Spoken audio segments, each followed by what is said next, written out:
After carrying my Canon DSLR around for a while around my neck, and then when I was doing that job, the other DSLR, the Nikon, however you want to say it, however you're supposed to say it, and however you accidentally say it. Now all of a sudden my Fujifilm X20 feels so incredibly light around my neck. Like, I'm just like, wow, why'd I used to complain about this? I didn't complain, but it would just feel heavy around my neck at times. Oh, they deliver. We deliver the good. Grocery Gateway. Hashtag not sponsored. Okay, so yeah, I'm gonna use a non-DSLR camera today and just see, give it some love. Oh, it's going so slow. Probably because it stops right there. Yeah, I've been out. I got Starbucks and I got a salad to eat from Metro with some dressing. Kind of a throwback to when I was living in St. Thomas, living it up with the salads and the. I don't have the dill pickles to go on the salad, but the salad, dill pickle, and the dressing, living on that like it was a lot less expensive to live there. But this is totally worth it. I just had a few bucks left, so I thought I'd treat myself. Husband's at work anyway, and there'll be no cooking done by him for the next few days because I want him to just get more sleep because he's the chef. So I showed you the camera I had on me. I didn't use it. Why? Because pretty much leaving the house or getting around the corner, I called up wsib to update them. Oh, it's called material changes. I think that's what it's called. You're just supposed to update them whenever you get a job or whenever you're doing this or that or addresses, etc. And I know that I had tried to get a hold of my case manager to let them know, well, to get actually a short letter stating what my income, that I was in locked in benefits until age 65. Just a letter, like that, so that I wouldn't have to give the property management company or the people we were applying to for renting an apartment. I didn't want to give them my big thick documents from the tribunal, after the tribunal, the decision, the final locked-in decision with all these personal details I don't even know. Just a short letter like you would get from a previous landlord or from a job reference. Like, not a job reference, but from an employer that says, this is how much they earn, this is how many hours they work. You know what I mean? That's all I really needed. This is how much she earns. This is how often she's paid. She's on this until age 65. Unless she dies before then, That's kind of what I needed. Like, kind of just a professional brief thing. But I never heard back. So that's why I gave them my documents. And thankfully, they're respectful property managers. They apparently blanked out most of the stuff. Maybe curiosity got to them, but whatever. I don't know. But and that was it. We got the apartment anyway. Because it was enough to prove that I've got income, consistent income. That combined with my husband was enough. But anyway, what I was saying was that I never heard back, and that sucked. And then, but I'm kind of used to, like, after dealing with wsib since, 1998, and then being in appeals from 2005, 6, 7 until 2013, right? It's not like I'm new to this, and now it's 2017. So I've been, and then they locked me in as soon as after my blood transfusions, when they could cut me out of a program, when they could unfund me for a supplement that they were supposed to do as part of the. Anyway, this is all like blah blah blah. But the whole thing is that I've been dutifully reporting changes. So I called, let them know when I got a job, and I never heard anything back about that either. And then I left it because I had to leave a message, I remember the guy on the operator being like, you're supposed to leave a message for a case manager.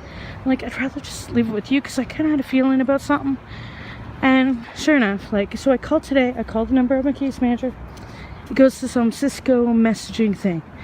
And then finally, then I'm back to the regular number because I called it. I looked up online through my phone, the Magic Cove's phone, the browser. I called it. The guy tried to transfer me to her. She didn't exist. Transferred me to a backup person so I could report the material changes. She said that the person that was my case manager it no longer works for them, and so that's why. And they're going to get me to and they're going to reassign me to another case manager who will be permanent. I'm thinking, yeah, permanent. Do you know how many case managers have gone through the doors since my claim first started? And now I'm locked in for all time, right? But, well, no, 65 isn't that far off. It's far off enough that I can change, that I can do a lot in my life. But I mean, anyway, the point is that nothing new. I don't get attached or anything to any of them. And I don't even really ever need to speak to them because I'm not fighting for my benefits anymore. And I'm not having to, I don't really have to do, you know what I mean? I'm being paid and I'm seeing my doctor and I'm, regularly. And even from here, I'm gonna be seeing him regularly. So before I left, I'll see him every few months on schedule. Anyway, the whole point is that I think that threw me off. Just having to talk to them. It's like, ugh. But I let her know, for it to be noted, that I'm not looking for the job now. As of, from one date to one date, I reported it as to when I had the job. And then I told them that I am going back to Georgia Brown. I start on the 7th.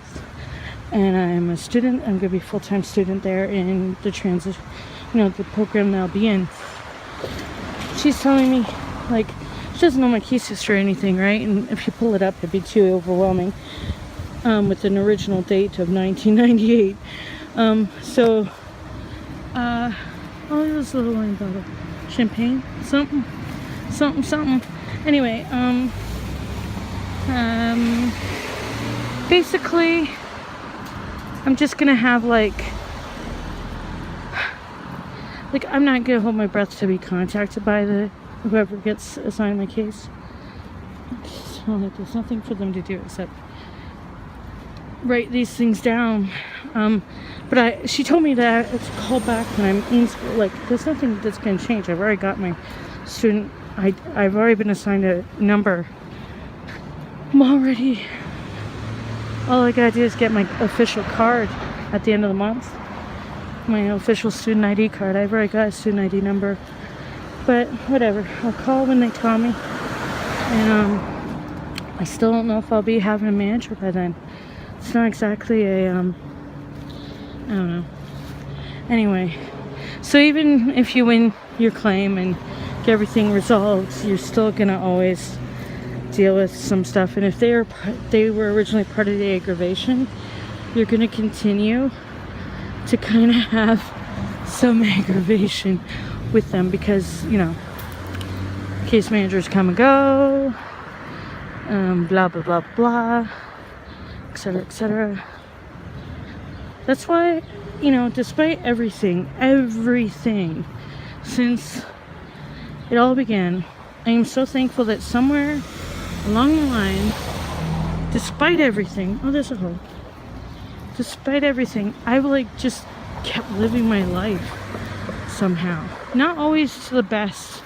Not always recommended to stay indoors forever or have tumultuous relationships that are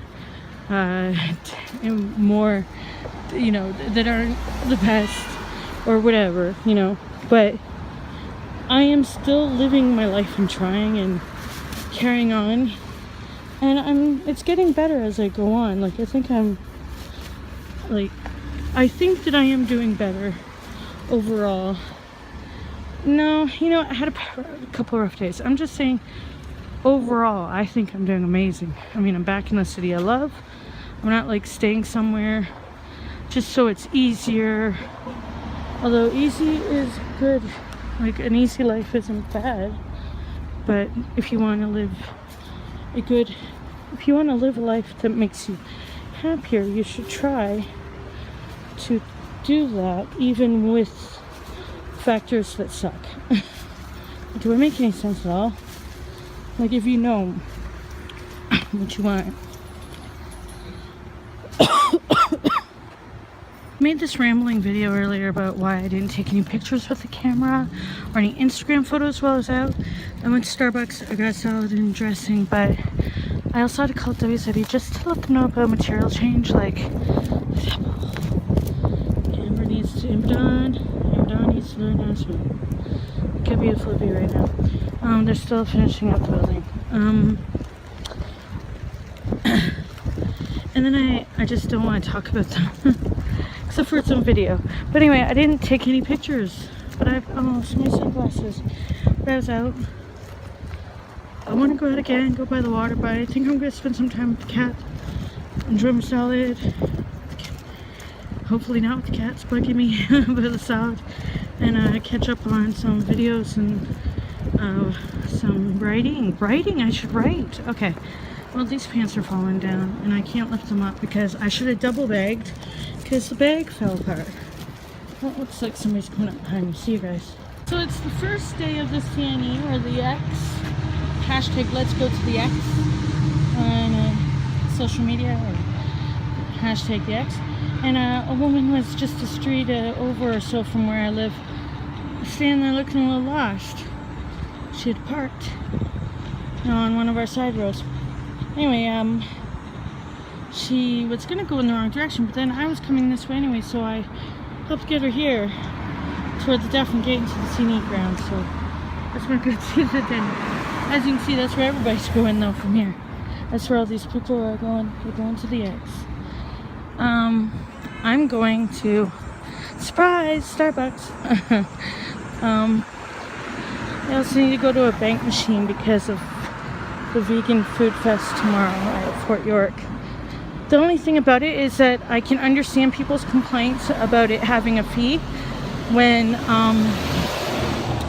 there's another festival that doesn't cost any entrance fee, and the thing is, you're going there to buy food from vendors and mingle with other vegans, I guess. You're gonna buy food from vendors, so there's food money as well.